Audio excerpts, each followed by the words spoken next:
The guns have fallen silent for now.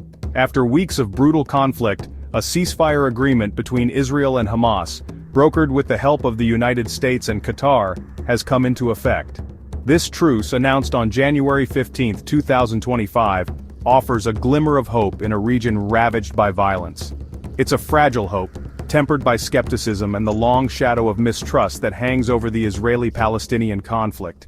The agreement itself is a complex and delicate arrangement. It outlines a phased approach to de-escalation, with each stage contingent on the successful implementation of the one before. The initial phase, set to last for 42 days, calls for a complete cessation of hostilities. This means an immediate halt to the rocket fire that has terrorized Israeli civilians and an end to the Israeli airstrikes and ground operations that have devastated Gaza. The agreement also addresses the issue of hostages, a particularly sensitive point for both sides. Hamas is obligated to release all hostages, beginning with women, children, and elderly civilians, in exchange for the release of Palestinian prisoners held by Israel. This exchange is meant to take place in stages, with the release of additional hostages tied to progress in the broader peace process. The ceasefire is a fragile thing, vulnerable to the winds of mistrust and the weight of history. Its success hinges on the willingness of both sides to honor their commitments, not just in letter but in spirit. The world watches, hoping against hope that this time, peace might find a foothold in this troubled land. At the heart of the ceasefire agreement lies a phased approach, a step-by-step roadmap intended to lead the warring parties away from the brink of all-out war. This phase strategy reflects the deep mistrust between Israel and Hamas, as well as the complexity of the issues that divide them. Each phase is carefully calibrated, with concessions and obligations balanced precariously against each other. The first phase, the most immediate and crucial, focuses on establishing a basic level of calm. The cessation of hostilities is paramount. No more rockets raining down on Israeli towns, no more bombs falling on Gaza. This pause in the fighting, while tenuous, is essential to creating the space for dialogue and diplomacy to take root. Alongside the ceasefire, the first phase also mandates the partial withdrawal of Israeli forces to Gaza's edges. This move, while largely symbolic, is intended to signal Israel's willingness to de-escalate the situation. In return, Hamas is obligated to release a first group of hostages, a gesture of good faith meant to build confidence. The success of the initial phase hinges on the ability of both sides to demonstrate their commitment to the ceasefire. Any violation, any act of aggression could easily shatter the fragile truce and plunge the region back into chaos.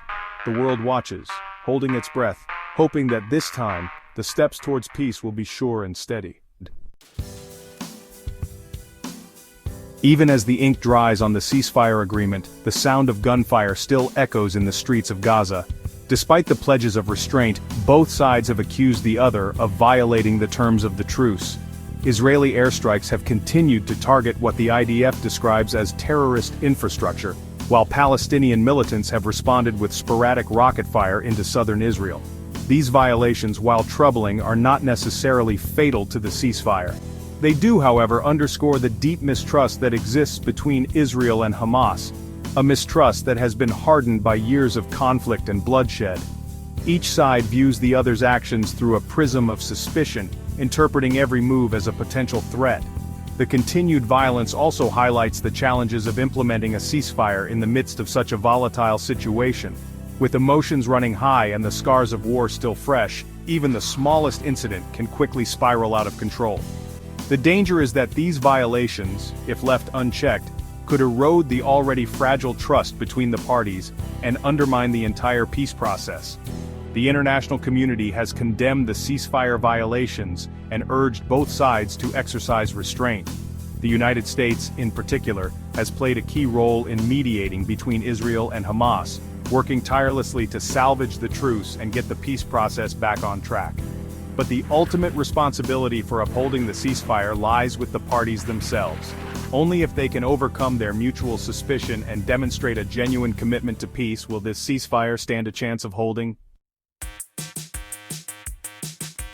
The ceasefire agreement, while a necessary first step, represents only the beginning of a long and arduous journey towards a just and lasting peace.